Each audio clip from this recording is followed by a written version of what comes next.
서울 강남구에 있는 대형 입시학원에서 학생과 강사, 조교 등이 확진돼 누적 감염이 10명으로 늘었습니다. 수도권 PC방이나 교회 등 시설에서도 확진 사례가 이어졌는데 방역 관리가 미흡했던 점이 지적됐습니다. 현장에 나가 있는 취재기자 연결해 보겠습니다. 정현우 기자. 네, 서울 역삼동에 있는 강남 대성학원에 나와 있습니다.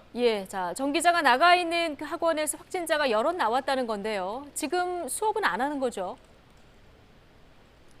네, 그렇습니다. 원래대로라면 수험생들은 지금 시간대에 수업을 듣거나 자습을 하고 있겠죠. 하지만 학원 측은 확진자가 나온 만큼 다음 달 2일까지 보건소랑 협의를 해서 학원으로의 학생들 출입을 막고 온라인으로 수업을 이어가겠다는 방침입니다.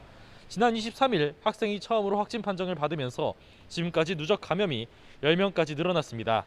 최초 확진 뒤 학생은 2명, 강사 2명, 조교와 직원 등 지인 등으로 감염이 번진 것으로 보입니다.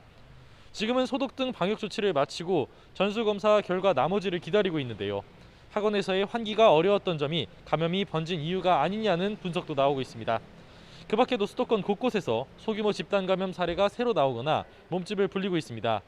전국 신규 확진자 가운데 수도권이 차지하는 비율은 한때 50%대까지 내려갔지만 다시 60%대를 회복하기도 했는데요. 방역수칙 미준수 시설에서 확진 사례가 계속해서 이어졌습니다. 지난 24일 첫 번째 확진자가 나온 강남구 PC방에선 누적 감염이 17명까지 늘었는데요. 지하에 있어서 환기가 어려운 데다가 좌석 사이 거리두기가 미흡했고 이용자들이 흡연실을 함께 이용하면서 감염이 번진 것으로 드러났습니다. 마찬가지로 어제 교인 3명이 추가로 확진된 동대문구에 있는 교회에서도 환기가 어려웠고 최초 확진자가 찬양을 주도하면서 비말 발생이 많았던 것으로 드러났습니다.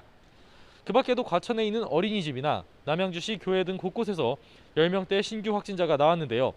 전국에서 감염 경로가 불분명한 환자 비율도 어제 29.9%로 30%에 육박해 집계 이후 최고치를 기록해 깜깜이 감염에 대한 우려도 갈수록 커지고 있습니다. 지금까지 서울 역삼동에 있는 강남 대성학원 앞에서 YTN 정현우입니다.